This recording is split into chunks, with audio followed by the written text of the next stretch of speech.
Ladies and gentlemen, this is Joe's Classic Video Games back with another cool pinball repair video for you today. We've been working on this cool Gottlieb out-of-sight pinball machine. It's a two-player from sometime in the wild, wacky 70s. And it looks really cool. Let's see, when is the date? Apparently, at least the artwork was made in 1974. Cool game. We did a video already where we kind of looked over the condition that it was in when we got it in, and we worked down in the bottom of it, and we've got the thing starting up with some lights and stuff, but it's not really playing very well. I'll reset it. You can see kind of what it's doing. It started up for us, but then after the first ball it wouldn't kick back out or something. So it says game over and tilt. That's what it should say whenever you turn it back on in the middle of a game. So we're going to hit the start button.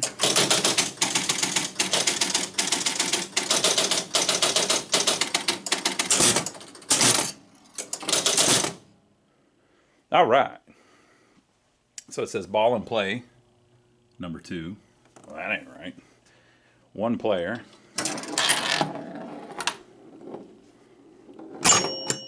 So it's scoring on the first player.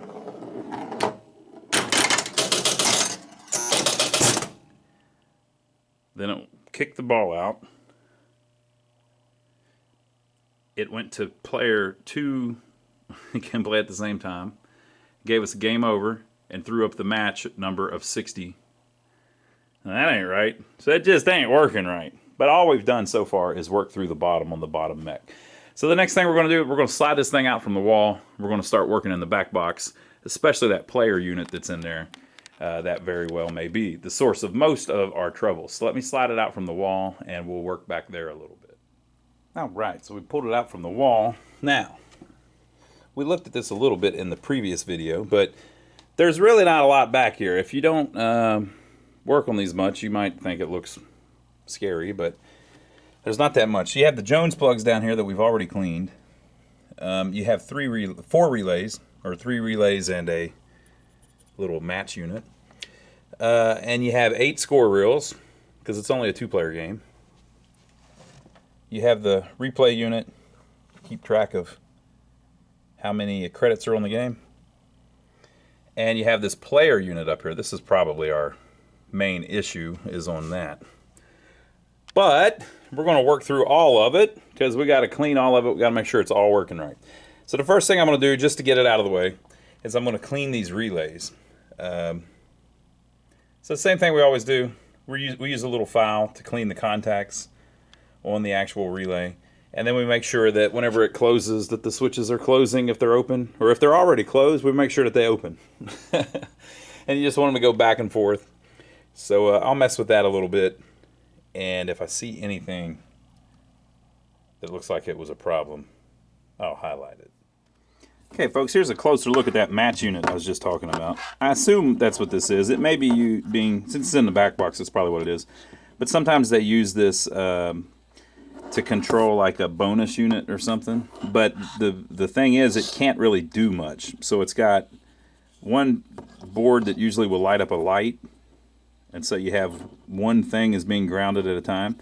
So as this spins, it's grounding one light or the other. And then on this side, you can do, one little bit of math. So that's why it's used in the match circuit. If this is turned on, if this is enabled, it can tell, okay, so if this is a 5, it's sitting on the 5, and on this side, the 5 is lit up or whatever. So I can do one little simple thing. So they can't use it for much, but they sometimes use it on like a bonus or a match unit. So it's this neat little contraption where it's a coil. They're calling it the F relay. And when this pulls in, it pulls this plate like that. And then this little nylon tooth pushes this little nylon wheel. Right? And it does it very fast and violently. And you kind of just need to make sure that the tooth is lining up on the contacts, but you only want it to line up on one. You don't want it to hit 2 at the same time. Boy, it's close. Is it hitting 2? I can't tell. Nope, it's just hitting one, but it's close. All right, so you got to watch that. And you need this to be clean, this little board here. So I typically, if one's working real good like that, I don't take it apart. But you can, if you take these screws loose, you can take this little retainer off to where you can easily get to the board. But so I probably will do that because it's so easy. But I'll just use a little piece of sandpaper to clean it up a little bit. Now, if you look, someone has already done that. And they have a little bit of some kind of grease on there, something I can feel. It's a little oily. So what we do is, now on this particular one, you don't use much of this, but we use this stuff. Synthetic grease. You don't want it on there real thick though. You just basically want it to be just a very thin coating, because you can actually create friction where the little contact can't run through it because you've got so much of it built up. So, but let me try taking this down and cleaning it up, and I'll show you how we get it to look. Okay, so you can see on this particular one that they have plenty of room for adjustment built into the board, so where you can rotate it to get it where the little wiper lines up just right. Okay, so I cleaned it up a little bit. Let's put a little grease on it. Just a little bit, not much at all. Now let's clean the contact. All right, now you can see how much adjustment there is. So if you get it all out of whack where you don't really know how it's supposed to be, if you look, sometimes you can see wear marks or dust patterns, and you can move it back more towards how it appears it originally was, give you a good starting point for it.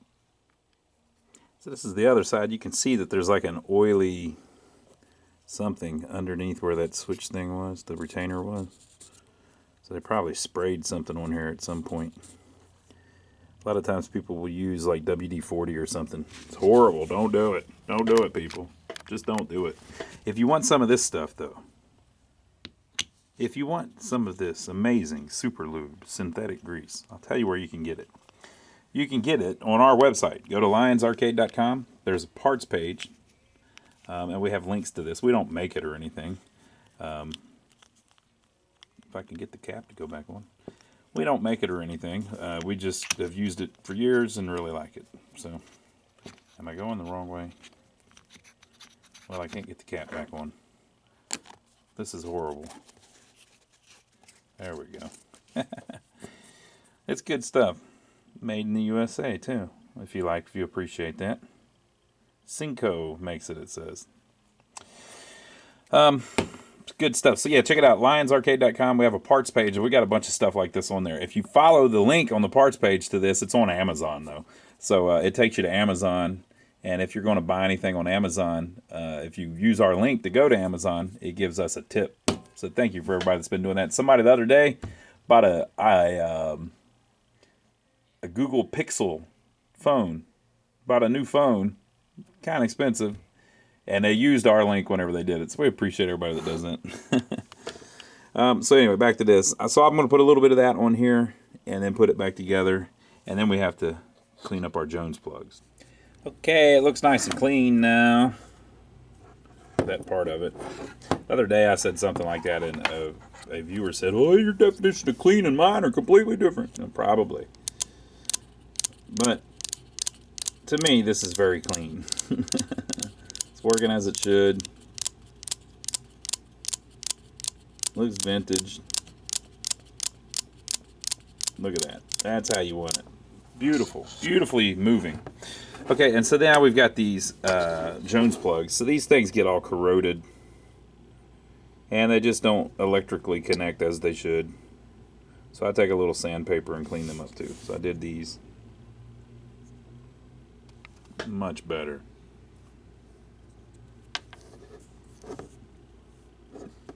Much better. Okay, so I'm going to finish the other plug, and then we can put this back in and move on to the next part of the back box. Okay, so we reinstalled that, plugged it back in. Didn't find anything on the 3 relays that was worth noting. We already did those. So, you know, very quickly, we've done this whole area, right? Look, I got that dirt all over me. from the Jones plugs. So on this particular vintage of Gottlieb, they also used Jones plugs on the side of the score units. So I cleaned those up as well. There's one over there and one over here. You're just trying to get everything where it's making good contact, so you don't have trouble out of it. Okay, so that really only leaves us with 3 things left. So we have the replay unit. This isn't even used on this particular game because they've removed all of the coin door equipment. So they have done some kind of thing to make it free play. Now, why would they remove all of the coin door coin equipment? It's because the operators back in the day were real paranoid that you were going to buy a game from them and then operate it and be their competition. So you see it has 0 credits. Okay, so they would sell these to home for home use, but they would take the coin mech stuff out in an attempt to make it where you couldn't operate the thing. And you might think, oh no, that didn't happen. Yeah, it did happen. I knew some operators that did that. Okay, so the next thing that we're going to, so my whole point is this we're not really going to mess with because it's inoperable right now. So moving on, we've got this player unit here. So I'm going to take this disc off and try to keep in mind right where it's set. And then we're going to clean that up a little bit, put it back on, and then we're going to drop this whole thing down so we can look at all these switches behind it. So it is right now where the first pin is on the first row and the second pin is on the second row. That's easy enough to understand. All right, so I carefully took it off, and you can see that it's just basically dirty. This one was probably, the things that, whatever these contacts do, was probably still working fine. It's just dirty, but we're going to clean it up. It's the same thing. I'm going to use a little bit of sandpaper on the rivets, clean it up, clean that grease off, and then put new grease on it. That's more like it. Okay. Now, whenever you do this, don't forget to clean the little snowshoes too. Snowshoes. I didn't know they were called that. You know who I got that from? I got that from our good buddy Kim and Graham over in Australia. So if you haven't seen their website, their YouTube channel, it's the Goat Shed EM Pinball Repair Palace in Australia. They don't call it a palace, but I do. It looks like heaven. They've got all these parts for machines that they're working on. Cool guys. So go check that out if you haven't. There's a link. We subscribe to them on our channel. So it's the Goat Shed EM Pinball Repair. They call it a shed, but I call it a palace. Yeah, he calls it a snowshoe, which is the perfect word for it. Little snowshoe that moves through the snow. The grease. Okay, so I'm going to clean that and put it back on, and then we're going to lay this thing down so we can get a look at, look at all that back there. Okay, so we got that back on. There's a coil over here that I'm messing with.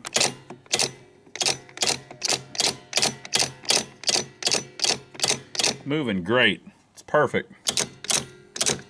And it lines up with the little rivets as it should. Perfect. Okay, so I'm going to take this loose, which will allow this thing to swing down to where we can look at the top of it. So here it is folded down, and you can see what they're hiding back here. There are 5 cams that are very similar to like a Bally score motor, where it rides on the cams instead of the circular score motor like down on the bottom of this. So it's the same old thing. You just need to clean all of the switches, get all of them clean. And then as this thing turns, these little ramps on the cams make different switches close and open. So you can kind of go around and keep moving it and see if they're all doing what they should. So you can see it does them in order as well. 1, 2, 2, 1, 1, 2,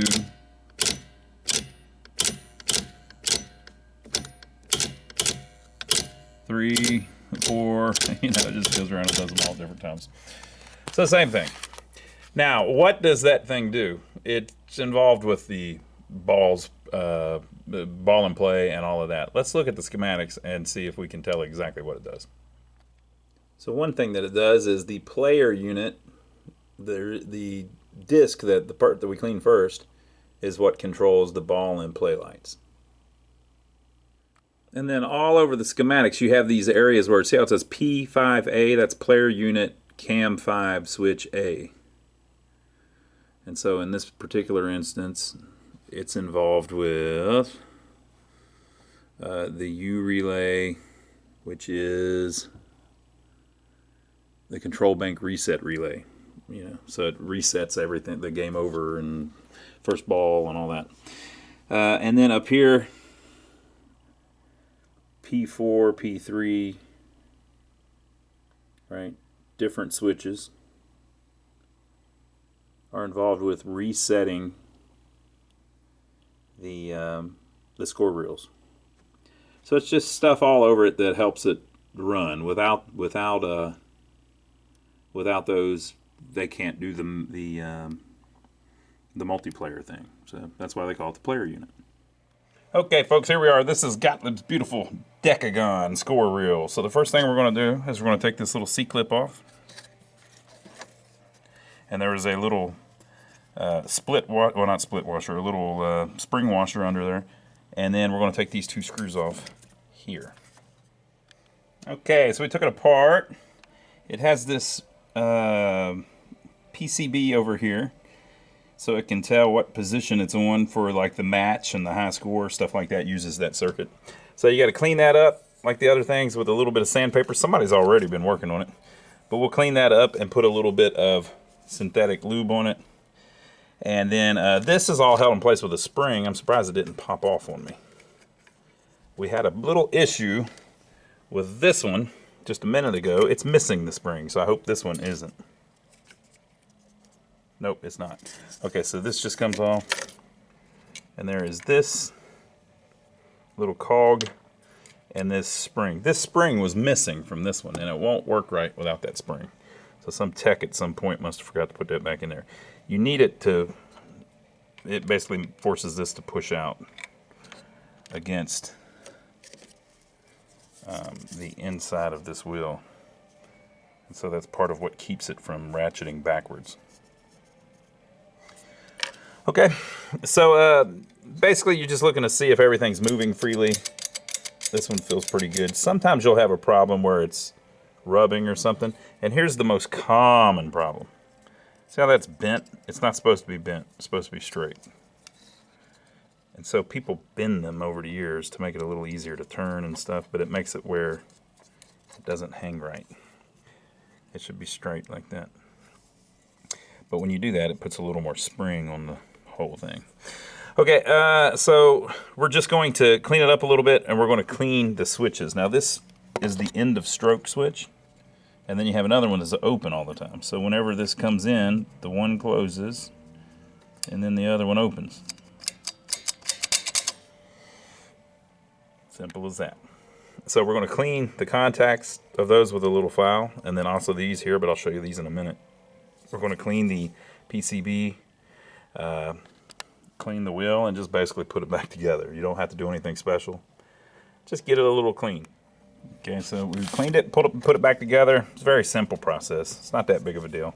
But the hardest part is you need to get it where it's moving smoothly enough that it properly uses these switches here that control it. Okay, so we're on one right now, and all of these are different, but these Decagon reels are like this.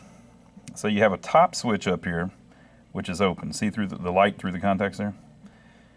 And then you have two more switches in the middle that are the same switch. They have two blades, two sets of blades, so that it's just like a failsafe. And then on the bottom you have two more sets of blades that are open. So this is at 1, this is at 2, 3, 4. It's all the same until you get to 9. Now 9's the tough one, so we're at 8. So when it goes to 9, it's going to try to close this switch up on the top here. And if you do it slow, sometimes it won't work. So you got to kind of do it like the machine does it, right? We barely got there. So see how it's closed the top one? So at 9, it has closed that switch. The middle ones are closed, but the bottom ones are still open. And then when you go to 0, it has opened the top one, it's opened the middle one, and closed the bottom one. So the middle one is the run-out switch for the reset. The bottom one is also used in the reset, but this top one, it closes on 9 so that it can tell when it needs to add another pulse over to here. So basically when it sends the next pulse to this, since that switch is closed, it will go from 0, 9 to 1, 0 by sending a pulse over to this coil to make it pulse 2. So it's how it does its counting at 9, basically. Okay, so all of those seem to be all right, but we're going to have to play it to see if any of them hang, if I've made any of them worse, or whatever, right? So we're going to play it a little bit since we've done everything in the back box and see if it's finally working a little better.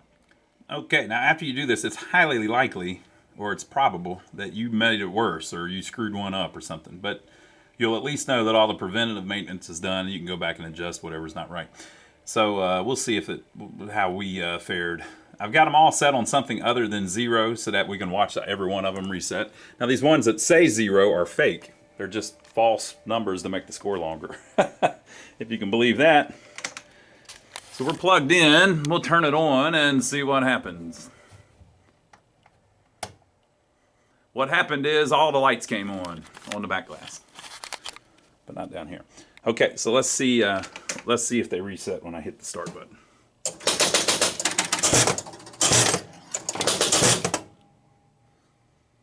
None of them reset. That's interesting. That could have been because of where we had the player unit. Let's have the game in, and we'll try it again.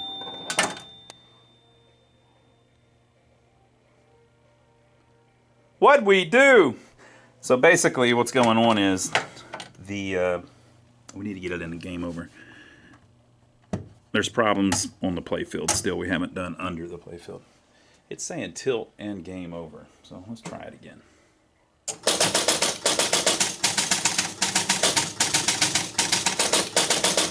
It did get it back to 0 at least. All right, but it still says ball and play 2. We're still having a lot of problems, but we worked through everything in the back box. Didn't solve a single thing we were having happen though. It's basically doing exactly what it was before. Now, why didn't it reset all of them the first time? Why would that be? So for those to reset, it has to get a signal through these, what we were looking at earlier, these player switches on the player unit. And it also has to get power through the motor turning. And then what adds that player unit, I think that was moving though, because we heard it going click, click, click, I thought, is this add player unit. You can see there's a bunch of stuff. First player reset switches, second player reset switches, and then it gets its power again through motor 1A. It's just a very complex startup sequence. So sometimes if the ball was already in the out lane, since the ball didn't go over the trough, it may have not made it do it or whatever. So sometimes after you've been screwing around with stuff, you'll get issues like that because you've got the game in an unnatural state. You've got it where the ball is in the shooter lane, or you're on ball number 2, or something weird. So, but there's still definitely issues going on because it's starting us at ball number 2. However, I believe we're up and playing like we were earlier. You saw, though, how it wouldn't advance to ball number 3. So let's see if it scores now. Well, if I could hit anything. Didn't hit a thing. Didn't hit a damn thing.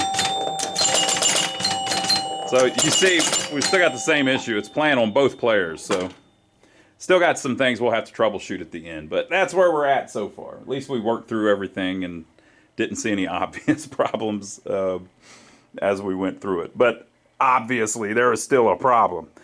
Okay, so next time we'll do under the playfield, see if that teaches us anything, and then we'll have to just start going through and systematically troubleshooting it. So leave your comments below. Make sure to give us a thumbs up for taking the trouble to film it for you. We didn't have to do that, people. We were thinking of you. We thought, and you know, I'm talking about Cindy and Steve. You know, Cindy, I see you out there watching.